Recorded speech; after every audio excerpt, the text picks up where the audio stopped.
के गर्नुपर्छ अरे भन्दै भन्दै अनि नि अब आउँछ अब आयो भने के गर्नुपर्छ ठुस ठुस गर्नुपर्छ ठुस ठुस अनि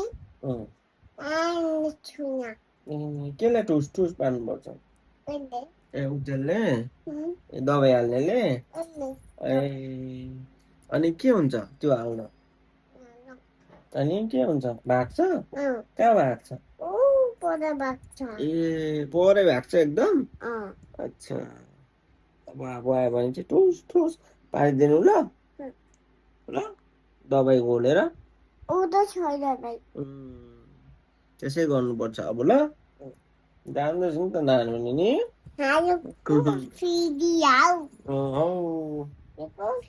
यो को हो यो नानो पो होला कि क्या कसको काका हो